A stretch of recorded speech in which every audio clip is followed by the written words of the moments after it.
Hi friends, இன்றைக்கி ரொம்பவே டிஃப்ரெண்ட்டான தாபா ஸ்டைல் பட்டர் நான் அண்ட் காடை கிரேவி தான் செய்ய போகிறோம். ரொம்ப டெலிஷியஸாக இருக்கும். ஃபர்ஸ்ட் ஒரு பவுல் எடுத்துக்கலாம்.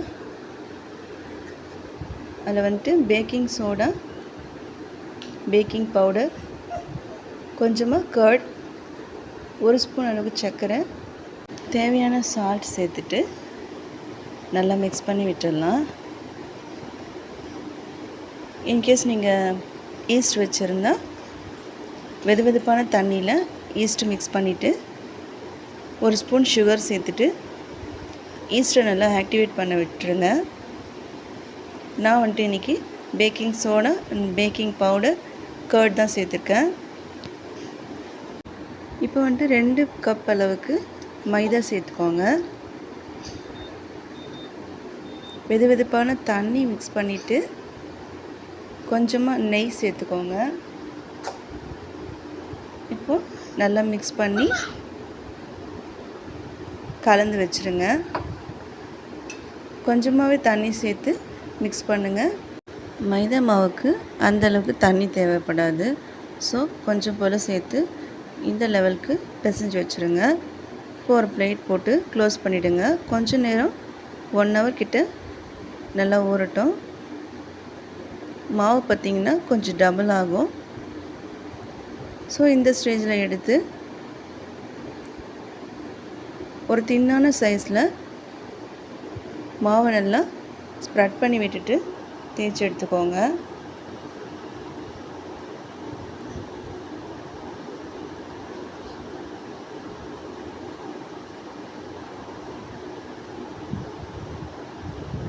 தேய்க்க ரொம்ப இலகுவாக இருக்கும்.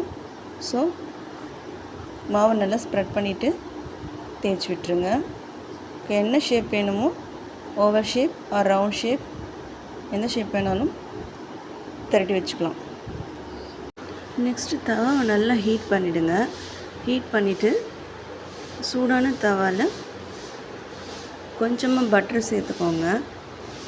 இப்போது நம்ம ரெடி பண்ணி வச்சுருக்கிற நான் ஒன்று ஒன்றா சேர்த்து 2 பக்கமும் நல்லா திருப்பி போட்டு நல்லா கோல்டன் ப்ரௌன் வர அளவுக்கு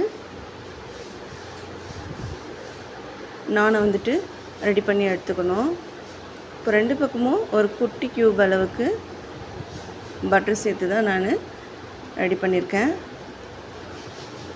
இந்த அளவுக்கு நல்லா கோல்டன் ப்ரௌன் அளவுக்கு வந்தால் தான் நான் சூப்பர் டேஸ்டியாக இருக்கும். ஹீட்டான கல்லில் செய்யும்போது அந்த ஃப்ளேவர் நல்லா ஸ்மோக்கி ஸ்மெல்லோட பர்ஃபெக்டாக தாபா ஸ்டைலில் கிடைக்கும். சரி, இந்த நான்க்கு ஒரு சிம்பிள் சைட் டிஷ் செஞ்சுக்கலாம். இன்றைக்கி நான் காடை கிரேவி தான் நான்க்கு கூட சர்வ் பண்ண போகிறேன். ஃபஸ்ட்டு கொஞ்சமாக ஆயில் சேர்த்துக்கோங்க. ஸ்பைசஸ் சேர்த்துட்டு கட் பண்ணி வச்சுருக்கிறேன் வெங்காயம் சேர்த்துக்கலாம். இப்போது வெங்காயம் ஃபுல்லாக நல்லா வதங்கி வரணும்.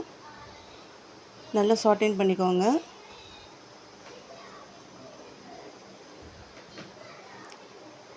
இப்போது 1 டேபிள் ஸ்பூன் அளவுக்கு ஜிஞ்சர் கார்லிக் பேஸ்ட் சேர்த்துக்கலாம்.